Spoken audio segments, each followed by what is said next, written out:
जामखेडमध्ये कलाकेंद्राची तोडफोड करून दहशत, एक आरोपी अग्निशस्त्रासह जेरबंद. अहिल्यानगर, जामखेड येथील रेणुका कलाकेंद्रात घुसून तोडफोड करून दहशत निर्माण करणाऱ्या टोळीतील एक आरोपी अग्निशस्त्र, गावठी कट्टा आणि 3 जिवंत काडतुसांसह जेरबंद करण्यात आला आहे का?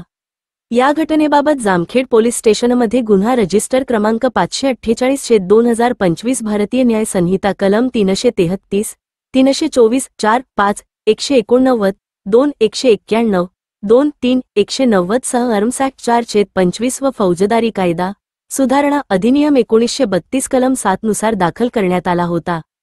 पोलीस अधीक्षक श्री सोमनाथ घारगे यांनी स्थानिक गुन्हे शाखेस तपासाचे आदेश दिल्यानंतर पोलीस निरीक्षक किरणकुमार कबाडी यांच्या मार्गदर्शनाखाली विशेष पथके तयार करण्यात आली. गोपनीय माहिती व कौशल्याच्या आधारे संशयितांचा शोध घेण्यात आला. या तपासात आरोपी अक्षय किशोर बोरुडे व 29, राहणार तिसगाव, तालुका पाथर्डी यास ताब्यात घेण्यात आले. त्याने चौकशीत गुन्हा आपल्या साथीदारांच्या मदतीने केल्याचे कबूल केले.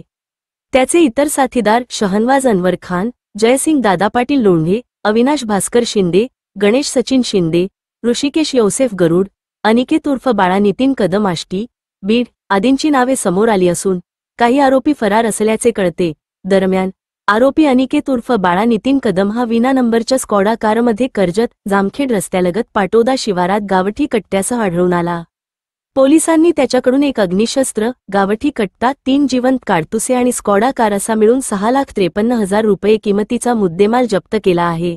सदर प्रकरणातील आरोपींना जामखेड पोलीस ठाण्यात ताब्यात देण्यात आले असून पुढील तपास जामखेड पोलीस करीत आहेत. ही कारवाई पोलीस अधीक्षक श्री सोमनाथ घारगे यांच्या मार्गदर्शनाखाली स्थानिक गुन्हे शाखेच्या दक्ष पथकाने केली आहे.